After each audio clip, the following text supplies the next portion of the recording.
بسم اللہ الرحمن الرحیم۔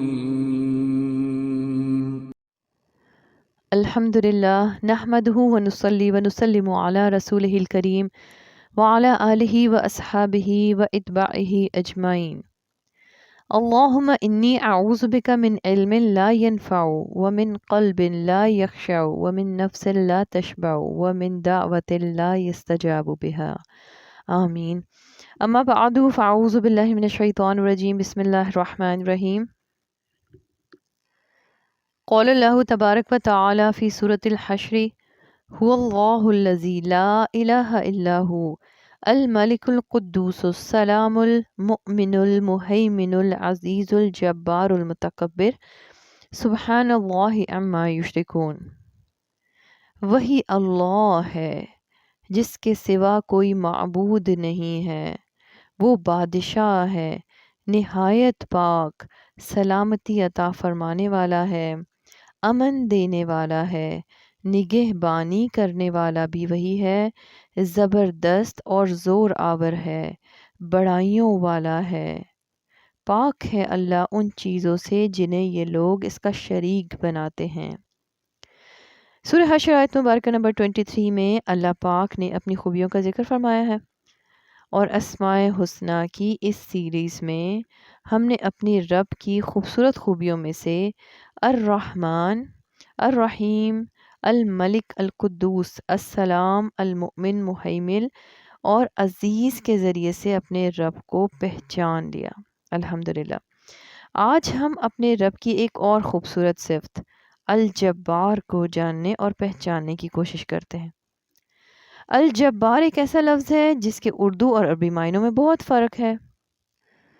اردو میں عام طور پر الجبار لفظ کو ظالم اور جابر کے معنی میں استعمال کیا جاتا ہے نا۔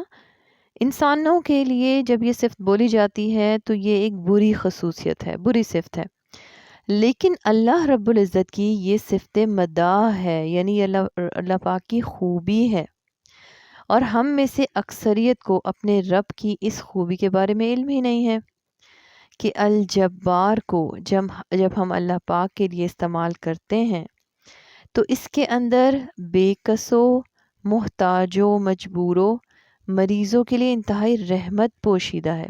جی ہاں، الجبار لفظ کا مادہ جیم بار را ہے، اور قرآن پاک میں اللہ پاک کے لیے اس خوبی کو صرف ایک مرتبہ اسی سورہ حشر کی آیت مبارکہ نمبر 23 میں ذکر فرمایا گیا ہے۔ آج ہم انشاءاللہ اس نام الجبار کو اللہ پاک کے لیے ایک خوبصورت خوبی ثابت کریں گے۔ سب سے پہلے الجبار کی مختلف تعریفوں کو دیکھ لیتے ہیں جو ہمیں ڈیفرنٹ بکس میں ملتی ہیں۔ جیسے الجبار کہتے ہیں جبروت والا، کمزوروں کی خستہ حالی کو دور کرنے والا، اصلاح کرنے والا، اپنی مخلوق پر بلند اور ٹوٹے دلوں کو تسلی دینے والا۔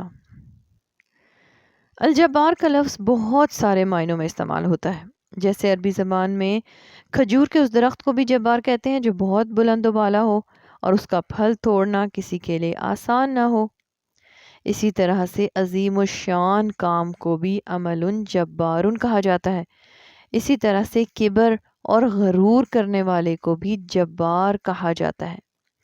جیسے سورہ مریم آیت مبارکہ نمبر 32 میں عیسیٰ علیہ السلام کا مکالمہ ذکر فرمایا گیا ہے کہ وَلَمْ يَجْعَلْنِي جَبَّارًا شَقِيًّا، اور مجھے سرکش اور بدبخت نہیں بنایا۔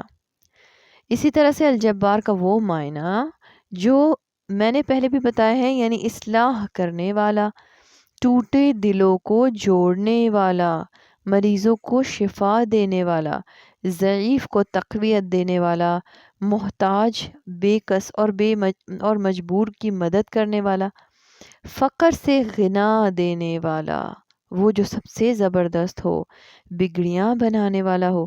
جی ہاں، آج ہم الجبار کے وہ سب معنی پڑھیں گے جس کے بارے میں شاید آج تک ہم نے نہیں سوچا ہوگا۔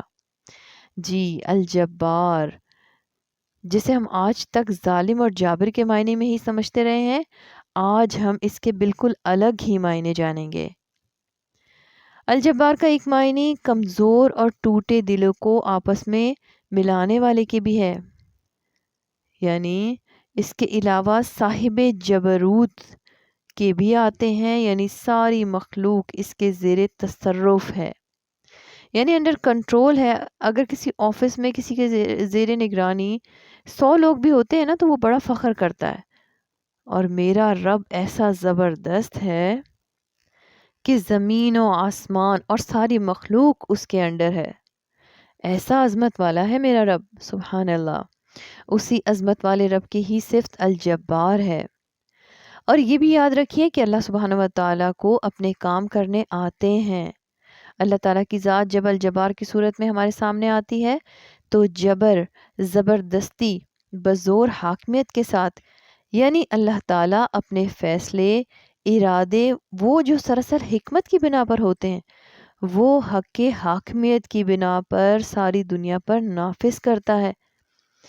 مثلاً باپ کو پتہ ہوتا ہے نا کہ یہ چیز میری اولاد کے لیے ٹھیک ہے، تو وہ یہ کہہ دیتا ہے کہ بس میں نے کہہ دیا یہ ہو کر رہے گا، تو اولاد وہ کام کرنے پر مجبور ہوتی ہے نا، تو نتیجہ ان کے فائدے کا ہی ہوتا ہے۔ اسی طرح سے اللہ پاک بھی جب کسی چیز کو یا کسی فیصلے کو انسانوں کے حق میں بہتر سمجھتے ہیں تو اپنے حاکمیت کے حق کی بنا پر اسے ساری دنیا پر نافذ فرما دیتے ہیں۔ اسی طرح سے وہ ذات جو سب سے زیادہ زبردست ہو، اسے کوئی مجبور نہ کر سکے، وہ بھی الجبار کہلاتی ہے۔ الجبار وہ ہستی ہے جو ساری مخلوق کی بگڑی بنانے والا ہے۔ جی ہاں، بگڑی بنانے والا کوئی اور نہیں، میرا اور آپ کا اللہ جیسا رب ہے، تو کسی اور کے در پر جانے کی ہمیں کوئی ضرورت نہیں۔ تو آج سے اپنے سارے بگڑے کام اللہ پاک کے حضور میں پیش کر دیجئے، وہی تو سب بگڑے کاموں کو سنوار دیتا ہے۔ امام خطابی رحمۃ اللہ علیہ فرماتے ہیں کہ الجبار یعنی ساری مخلوق کو اپنے ارادے، امر اور نہیں کے آگے مجبور کرنے والا ہے۔ کیا آپ کے ساتھ کبھی ایسا ہوا نہیں کہ آپ نہیں مان رہے تھے، کوئی کام نہیں کرنا چاہتے تھے، لیکن پھر بھی وہی ہوا جو اللہ نے چاہا؟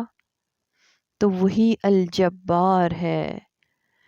سورہ تکویر آیت مبارکہ نمبر 29 میں اللہ پاک فرماتے ہیں نا کہ وَمَا تَشَاءُونَ إِلَّا أَن يَشَاءَ اللَّهُ رَبُّ الْعَالَمِينَ، اور تمہارے چاہے بھی کچھ نہیں ہو سکتا جب تک کہ اللہ نہ چاہے، جو تمام جہانوں کا رب ہے، یعنی وہی ہوگا جو اللہ رب العالمین چاہیں گے۔ اللہ تعالیٰ اپنے فیصلے، اپنے ارادے سراسر حکمت کے ساتھ نافذ کرتے ہیں۔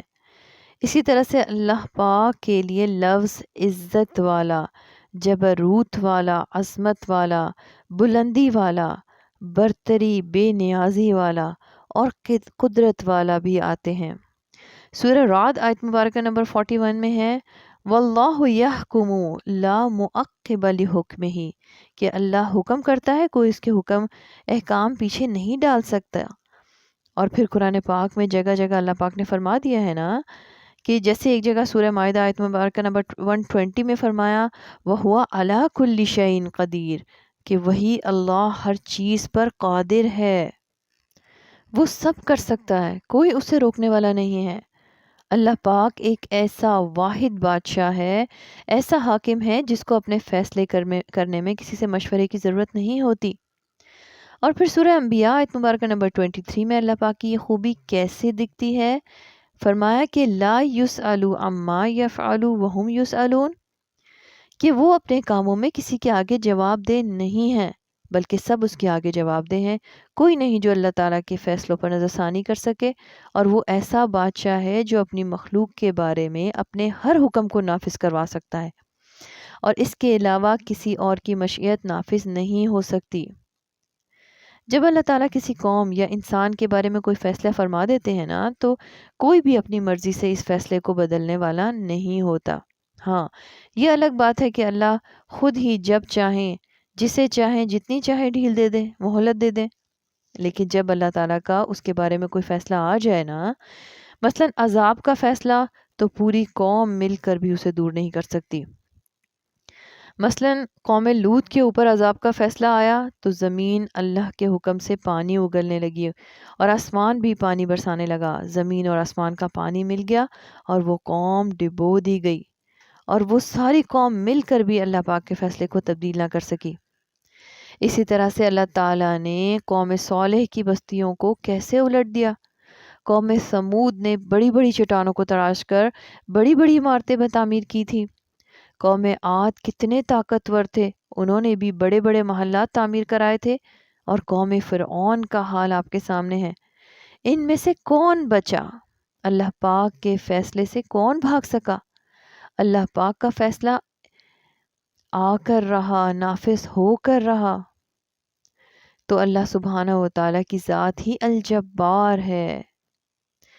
الجبار کو قاسم الجبابرہ بھی کہا جاتا ہے، یعنی وہ جو دنیا میں جبار بننے والوں کو توڑ کر رکھ دیتا ہے، جیسے اس نے نمرود کو توڑا، فرعون توڑ دیا۔ پھر علامہ طبری رحمۃ اللہ علیہ کے مطابق الجبار صلح کرانے والا، اصلاح کرانے والے کو بھی کہتے ہیں۔ اللہ رب العزت کی ذات اپنی مخلوق کے لیے انہی معاملات کو طے کرنے والی ہے جو ان کے حق میں بہتر ہے۔ ذرا سوچئے، اتنے ٹوٹے گھر آج الجبار نے جوڑ دیے، کتنے ہی بہن بھائیوں کو صلح کرا دی۔ تو اللہ تعالیٰ مصلح یعنی اصلاح کرانے والے ہیں، صلح کرانے والے ہیں۔ اور پھر اسی طرح امام شوکانی رحمۃ اللہ علیہ فرماتے ہیں کہ الجبار کے معنی اللہ رب العزت کی عظمت کے ہیں۔ عرب حضرات بادشاہ کو بھی الجبار کہا کرتے تھے، یعنی عرب کلچر میں جبروت، عظمت بادشاہ کے لیے بھی استعمال کرتے تھے۔ اور پھر یہ بھی ذرا نوٹ کیجئے کہ اللہ رب العزت کے لیے الجبار صفت کے دو طرح کے معنی کیے جاتے ہیں۔ ایک تو اس طرح سے جبر کا معاملہ فرماتے ہیں کہ کمزور کی خستہ حالی دور کر کے، اور ہر وہ دل جو ٹوٹ چکا ہو اسے جوڑ کر۔ جی ہاں، وہ اس معنی میں الجبار ہے کہ وہ ٹوٹے ہوئے دلوں کو جوڑنے والا ہے، شکستہ دل کی دل بستگی کرتا ہے۔ کبھی بھی کوئی بات بگڑتی بن جائے نا تو آپ نے الجبار کو یاد کرنا ہے۔ تو اس سے ہمیں یہ معلوم ہوا کہ دلوں کی شکستگی کو دور کرنے والے کو الجبار کہتے ہیں۔ اور دوسرا معنی یہ ہے کہ الجبار کے اللہ کے لیے قہر اور غلبے کے آتے ہیں۔ ایسا قہر اور غلبہ اس ذات کو حاصل ہے جو کسی دوسری ذات کے لیے تو مناسب ہی نہیں، یعنی اللہ کے علاوہ کسی کو یہ سوٹ ہی نہیں کرتا۔ لیکن اللہ سبحانہ و تعالیٰ کی ہستی وہ خوبصورت ہستی ہے جو جب چاہے، جیسا چاہے، جو چاہے کر لے، کوئی اسے روک نہیں سکتا۔ اللہ سبحانہ و تعالیٰ فرماتے ہیں نا کہ ایک میری چاہت ہے اور ایک تیری چاہت ہے، پر ہوگا وہی جو میری چاہت ہے۔ تو پھر اس کی سلطنت میں کوئی چیز ایسی ہو نہیں سکتی جو اس کی مرضی کے خلاف ہو۔ الجبار کا معنی ہم زور آور بھی کر سکتے ہیں، کیونکہ اس میں بلندی ہے، وہ اپنی مخلوق پر بلند ہے۔ کھجور کا اتنا بلند و بالا درخت جس پر کوئی انسان پہنچ ہی نہ سکے، اس کو بھی جبارہ کہتے ہیں، یعنی نخلۃ الجبارہ کہتے ہیں۔ یعنی الجبار وہ ذات ہے جو اپنی مخلوق پر اپنے سارے ارادوں کو نافذ کرنے میں غالب ہو، چاہے وہ کسی کام کے کرنے کے اعتبار سے ہو یا رکنے کے اعتبار سے ہو۔ اسی طرح سے عربی میں ٹوٹی ہوئی چیز کو جوڑنے والا، ٹوٹی ہڈی کو جوڑنے کو جبر، اور جو شخص ٹوٹی ہڈی کو جوڑ دے اسے جابر کہتے ہیں۔ پھر اسی طرح سے الجبار کے معنی کیا ہوئے کہ ٹوٹی ہوئی ہڈی کو بہت خوبی سے جوڑنے والا۔ آپ نے نوٹ کیا کہ عربی زبان میں جابر کے وہ معنی نہیں ہے جو اردو زبان میں آتے ہیں، ایسے ہی ہے نا؟ اردو زبان میں جب لفظ جابر آتا ہے تو اس سے مراد ظالم ہوتا ہے نا، جیسے ہم کہتے ہیں کہ جابر بادشاہ یا ظالم بادشاہ، لیکن ہم نے عربی میں الجبار کے کتنے ہی مختلف معنی جان لیے۔ اس لیے جبر الکسر، ٹوٹی ہوئی ہڈی کو جوڑنے والا، جبر الفقیر، فقیر کو غنی کرنے والا، اس طرح بھی ہم کہہ سکتے ہیں۔ تو یاد رکھیے کہ الجبار سے مراد ظلم کرنے والا، عذاب دینے والا رب نہیں ہے، وہ تو وہی ہے جو چیزوں کو ان کی اصلاح کی خاطر جوڑ دیتا ہے۔ دعاؤں میں ایک دعا یہ بھی آتی ہے کہ یا جابر العظم الکثیر، کہ اے ٹوٹی ہوئی ہڈیوں کو جوڑنے والا۔ آج بھی ڈاکٹر حکیم اس بات پر متفق ہیں کہ جب ہڈی ٹوٹ جاتی ہے نا تو اس کا کوئی علاج نہیں ہے، کوئی دوا نہیں ہے جو اس کو جوڑ سکے۔ انسان کا کام تو بس یہ ہوتا ہے کہ وہ ہڈی کو اس کی صحیح جگہ پر رکھے اور بس۔ پھر وہ الجبار ہی ہے جو اسے جوڑ کر دوبارہ ویسے ہی کر دیتا ہے۔ اسی طرح سے اب ہم سلف صالحین کے اقوال بھی دیکھ لیتے ہیں کہ وہ الجبار کی کیا تعریف فرماتے ہیں۔ سب سے پہلے ابو حامد الغزالی رحمۃ اللہ علیہ فرماتے ہیں کہ الجبار وہ ہے جو اپنی مشیت کو ہر شخص میں اجباری طور پر نافذ کرتا ہے، یعنی اگر وہ کسی شخص کے بارے میں کوئی فیصلہ کرنا چاہے، زندگی کا، موت کا، عزت کا، ذلت کا، تو وہ اس کو نافذ کر سکتا ہے، کوئی اور اس کو روک نہیں سکتا اور اس کے فیصلے سے کوئی باہر نہیں ہے، یعنی کوئی اس کو روک نہیں سکتا۔ الجبار صرف اللہ سبحانہ و تعالی ہیں، کوئی اسے مجبور نہیں کر سکتا، وہ جس کو چاہے مجبور کر سکتا ہے۔ اللہ سبحانہ و تعالی حکم نافذ فرماتے ہیں۔ اسی طرح سے ابو الاعلی مودودی کے الفاظ میں الجبار کیا ہے، کہتے ہیں کہ کسی چیز کو طاقت سے درست کرنا اور پھر اس کی اصلاح کرنا جبار کہلاتا ہے۔ اور عربی زبان میں جبر محض اصلاح کے لیے بھی بولا جاتا ہے اور کبھی زبردستی کے لیے بھی بولا جاتا ہے، لیکن مفہوم کیا ہے کہ الجبار وہ ذات ہے جو کائنات کا نظام چلانے کے لیے جبر کرتا ہے۔ جی ہاں، الجبار رولز منوانے والے کو کہتے ہیں۔ پھر اسی طرح سے امین الحسن اصلاحی صاحب فرماتے ہیں کہ الجبار کا معنی ہوتا ہے زور آور، بڑی چیز۔ جیسے سورہ مائدہ آیت مبارکہ نمبر 22 میں موسیٰ علیہ السلام کی قوم نے موسیٰ علیہ السلام سے کہا تھا کہ قولوا یا موسیٰ انا فیہا قوما جبارین، انہوں نے کہا کہ اے موسیٰ وہاں تو زور آور قوم ہے، جب تک وہ وہاں سے نہ نکلیں گے ہم تو ہرگز وہاں داخل نہ ہوں گے۔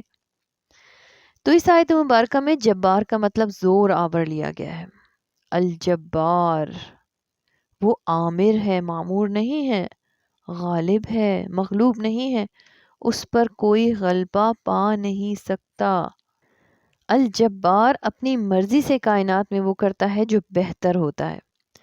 مخلوق تو کمزور ہے، ایک چھوٹا سا کیڑا بھی ہمیں تکلیف پہنچا سکتا ہے نا، یہ ہے انسان، اور عظیم الشان تو ہمارا رب ہے۔ اسی طرح سے کلمۃ الجبار اصل میں کلمۃ الجبیرہ ہے۔ عربی زبان میں الجبیرہ اس لکڑی کو کہتے ہیں جس کے ذریعے سے ٹوٹی ہوئی ہڈی کو سہارا دیا جاتا ہے، اور آج کل کی زبان میں جبیرہ پلستر کو کہہ سکتے ہیں۔ اللہ کے نبی صلی اللہ علیہ وآلہ وسلم دعا کیا کرتے تھے کہ یا جابرہ کل کثیر، کہ اے ہر ٹوٹے ہوئے کو جوڑنے والا۔ تو الجبار کا کام کیا ہے؟ دل جوئی کرنا۔ الجبار سے اپنا تعلق مضبوط کیجئے اور دعا کیا کیجئے کہ یا ربی یا جبارو اجبر بخاطری، کہ اے رب دلوں کو جوڑنے والے میرے دل کو بھی جوڑ دیجئے۔ جتنی محبت سے پکاریں گے نا وہ اتنی ہی محبت سے آپ کی مدد فرمائیں گے۔ اسی طرح سے سورہ بقرہ آیت مبارکہ نمبر 186 میں اللہ پاک نے فرمایا کہ وَإِذَا سَأَلَكَ عِبَادِي عَنِّي فَإِنِّي قَرِيبٌ أُجِيبُ دَعْوَةَ الدَّاعِ إِذَا دَعَانِ فَلْيَسْتَجِيبُوا لِي وَلْيُؤْمِنُوا بِي لَعَلَّهُمْ يَرْشُدُونَ، کہ جب میرے بندے میرے بارے میں آپ سے سوال کریں تو آپ کہہ دیں کہ میں بہت ہی قریب ہوں، ہر پکارنے والے کی پکار کو جب بھی وہ مجھے پکارتا ہے قبول کرتا ہوں۔ اس لیے لوگوں کو چاہیے کہ وہ میری بات مان لیا کریں اور مجھ پر ایمان رکھیں تاکہ ہدایت پائیں۔ اور جب ہم اپنے رب سے دعا کرتے ہیں نا تو ہمارا رب الجبار ہونے کے ناطے سے ہماری اس طرح دلجوئی کرتے ہیں کہ ہمارے حافظے تک سے ہمارے تمام دکھ، ہماری تکلیفیں، ہمارے مسائل، دکھ بھرے معاملات سارے مٹا دیتے ہیں۔ آپ کسی انسان کو جابر کہہ سکتے ہیں، الجبار نہیں کہہ سکتے۔ جیسے کسی انسان کو رحمان اور رحیم نہیں کہہ سکتے نا، اسی طرح سے الجبار صرف اور صرف اللہ سبحانہ و تعالیٰ کے لیے کہا جاتا ہے۔ آپ عبد الجبار نام رکھ سکتے ہیں، الجبار نہیں رکھ سکتے۔ اسی طرح سے اللہ پاک کا اہل جنت کے لیے بھی وعدہ ہے کہ وہ اہل جنت کے دلوں میں دنیا کے سارے غم اور خوف دور کر دیں گے، مٹا دیں گے۔ سورہ یونس آیت مبارکہ نمبر 62 میں فرمایا ہے نا کہ الا ان اولیاء اللہ لا خوف علیہم ولا هم یحزنون، کہ بے شک اللہ کے ولیوں کو نہ کچھ خوف ہوگا اور نہ ہی وہ غمگین ہوں گے۔ یہ الجبار ہی کر سکتے ہیں نا۔ پھر اسی طرح سے دنیا کے معاملات میں سارے فیصلے اللہ سبحانہ و تعالیٰ کے ہی ہیں، آخرت میں بھی سارے فیصلے اللہ سبحانہ و تعالیٰ کے ہاتھ میں ہوں گے۔ سورہ حج آیت مبارکہ نمبر 56 میں فرمایا ہے نا کہ الملک یومئذ للہ، کہ اس دن بادشاہی اللہ سبحانہ و تعالیٰ کی ہی ہوگی اور اسی کا حکم اور فیصلہ نافذ ہوگا۔ ان معاملات کو دیکھتے ہوئے بعض لوگوں کے دل میں یہ خیال آتا ہے کہ پھر تو لوگوں کے پاس فیصلہ کرنے کی کوئی قوت ہی نہیں ہے، اختیار ہی نہیں ہے، وہ تو کچھ بھی نہیں کر سکتے۔ شاید اللہ سبحانہ و تعالیٰ سب پر جبر کرتے ہیں اور سب سے اپنے فیصلے جبراً منواتے ہیں۔ تو یہ بات ہے کہ کائنات کے معاملات میں انسان کا اختیار نہیں ہے، یعنی انسان بارش کو، زلزلہ، طوفان یا دن اور رات کے آنے جانے کو نہیں روک سکتا اور نہ ہی اس کے پاس اس کا اختیار ہے۔ اگر کسی قوم کے متعلق اللہ پاک عذاب کا فیصلہ فرما دیتے ہیں نا، تو وہ بھی پوری قوم مل کر بھی اس کو روک نہیں سکتی، اللہ پاک کا فیصلہ نافذ ہو کر رہتا ہے۔ جیسے سورہ انعام آیت مبارکہ نمبر 134 میں فرما دیا ہے نا کہ ان ما توعدون لآت وما انتم بمعجزین، کہ جس چیز کا تم سے وعدہ کیا جاتا ہے وہ بے شک آنے والی ہے اور تم اسے عاجز نہیں کر سکتے، یعنی تم اللہ سبحانہ و تعالیٰ کو ہرا نہیں سکتے، ان کے فیصلوں کو روک نہیں سکتے۔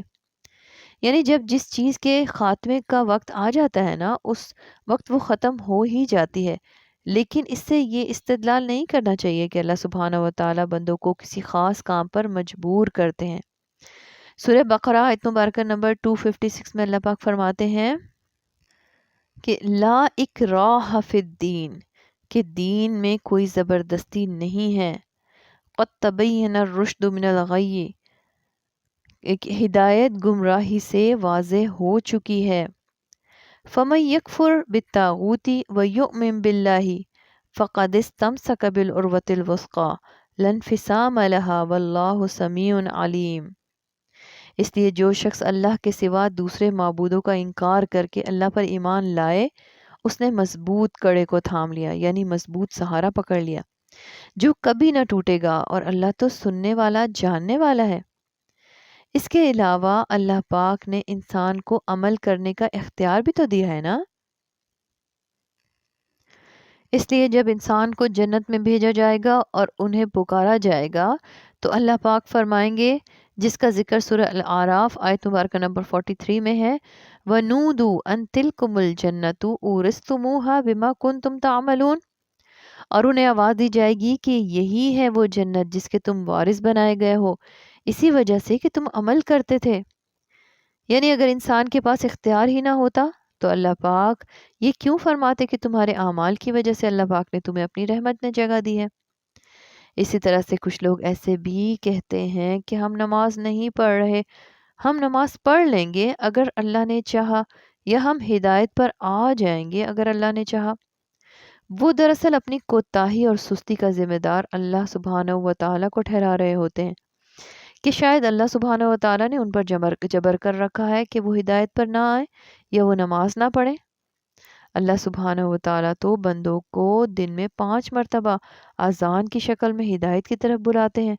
اذان میں مؤذن کے الفاظ ہیں نا کہ حی علی الفلاح، حی علی الفلاح، حی علی الصلاح، حی علی الفلاح، آؤ نماز کی طرف، آؤ کامیابی کی طرف۔ پھر کیسے یہ ہو سکتا ہے کہ اللہ بندوں کو نیک کام نہ کرنے دے اور انہیں روک کر رکھے؟ یہ تو انسان کی کوتاہی ہے، یہ تو انسان کی اپنی کوتاہی ہے۔ اسی طرح سے سورہ فصلت یعنی حامیم سجدہ آیت مبارکہ نمبر 46 میں فرمایا ہے نا کہ من عمل صالحا فلنفسی ومن اساء فعلیہا وما ربک بظلام للعبید، کہ جس نے نیک عمل کیا تو اس نے اپنی ہی ذات کے لیے کیا، اور جس نے برائی کی اس کا بھی وبال اسی کی جان پر ہے، اور آپ کا رب بندوں پر ظلم کرنے والا نہیں ہے۔ یعنی ایسا نہیں ہے کہ کچھ لوگوں کو اللہ نے کہا کہ تم نیک بن جاؤ اور کچھ کو کہا کہ تم برے رہو، نہیں، اللہ پاک نے دونوں کو چوائس دی، دونوں کے لیے راستہ واضح کر دیا، دونوں کو ہی مختلف طرح کے وسائل عطا کیے، یعنی عقل دی، سمجھ دی، اور وہی کے ذریعے سے بندوں کی ہدایت کا بھی بندوبست فرما دیا نا۔ اور اب پھر فرما دیا کہ جس کا ذکر سورہ کہف آیت مبارکہ نمبر 29 میں ہے کہ فَمَنْ شَاءَ فَلْيُؤْمِنْ وَمَنْ شَاءَ فَلْيَكْفُرْ، کہ اب جو چاہے ایمان لے آئے اور جو چاہے کفر کرے۔ تو اب ہمیں کیا کرنا ہے؟ کیونکہ اب ہم نے اللہ پاک کے اس نام الجبار کو سمجھ لیا ہے، جان لیا ہے، تو اب ہماری زندگیوں میں بھی اس کا اثر نظر آنا چاہیے۔ اللہ پاک کے اس نام کے ساتھ اللہ پاک کو پکارنا بھی چاہیے اور اپنے اعمال میں بھی تبدیلی لانی چاہیے۔ اب یاد کیجئے کہ اللہ پاک فرماتے ہیں کہ اے بندے، ایک میری چاہت ہے اور ایک تیری چاہت ہے، پر ہوگا وہی جو میری چاہت ہے۔ اللہ پاک بندے سے چاہتا ہے کہ وہ اپنی مرضی کا بیج اللہ پاک کی زمین میں گم کر دے۔ اللہ پاک کی رضا میں اپنی مرضیوں کو دفن کر دیجئے، اور نتیجے میں اللہ سبحانہ وتعالیٰ آپ کی مرضی کو اگائیں گے۔ ایک بار رب چاہی پر آ جائیں، پھر من چاہی کے مزے ملیں گے۔ یہ دنیا رب چاہی بنا لیجئے تو آخرت من چاہی بن جائے گی۔ اللہ پاک ہمیں اللہ پاک کی صفات کو صحیح طور پر سمجھنے اور اس پر عمل کرنے کی توفیق عطا فرمائے۔ آمین ثم آمین۔ سبحان ربک رب العزت عما یصفون وسلام علی المرسلین والحمد للہ رب العالمین۔